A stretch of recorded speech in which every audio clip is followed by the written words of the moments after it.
Alloh taologa beadad hamd sanolarimiz, shukronalarimiz bo'lsin.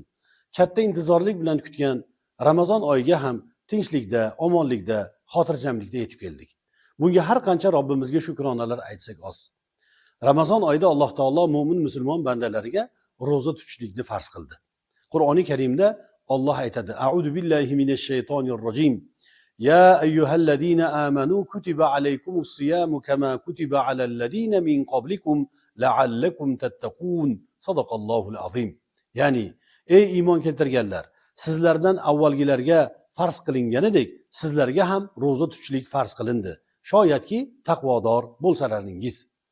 Mana shu oyat karimani ma'nolaridan ko'rinib turibdiki azizlar, bu muborak oyda gardanimizga yuklatilgan buyuk ibodat Ramazonning ro'zasidan ko'zlangan oliy maqsad taqvoni ziyoda qilish, taqvo hosil qilish. Bilamizki, Ramazon oyi tarbiya oyi. Insonni sabr qilishlikka, ixlos bilan bir amalni ado etishlikka va taqvosi ziyoda bo'lishlikka o'rgatadigan tarbiya oyidir.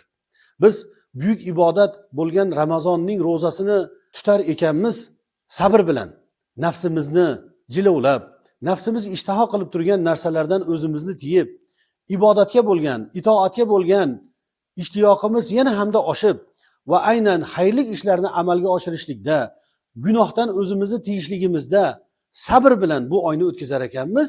Mana shu oydagi olgan ta'limotimiz, shu oyda olgan tarbiyamiz bizni umrimizni oxirigacha hamroh bo'lmoqligi kerak ekan.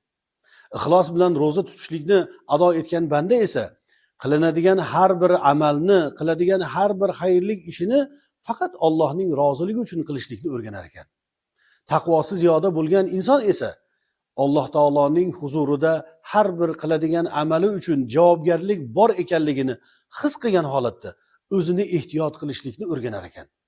Keling azizlar, shu fursatni boy berib qo'ymay, mana shunday imkoniyatdan unumli foydalanib qolaylik.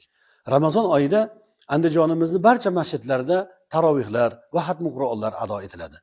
Bilamizki, Ramazon oyi Qur'on oyi.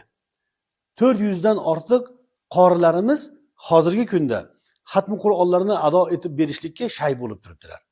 Biz bu fursatni boy berib qo'ymasdan, albatta Qur'oni Karim Alloh taoloning bizlarga bergan ulug' ne'mati, buning shukronasini tarovih namozlarida qorilarimiz o'qib beradigan xatmi Qur'onlarga quloq tutib, muhabbat bilan tinglab, ixlos bilan ishtirok etsak, albatta biz uchun ulkan ajr bor, savob bor va Qur'oni Karimning barakoti xonadonimizga, yurtimizga Alloh taolo tomonidan ato etiladigan, nozil qilinadigan rahmat va barakotlarning ziyoda bo'lishligiga sabab bo'ladi desak, mubolag'a bo'lmaydi azizlar. Fursatdan foydalanib, barcha hamyurtlarimizni kirib kelgan Ramazon oyi bilan chin yurakdan muborakbod etib qolaman. Alloh taolo Ramazon oyini barchamizga barakotli qilsin va qiladigan xayrli amallarimiz, toat va ibodatlarimizni o'zi qabul aylab, duolarimizni ijobat aylasin.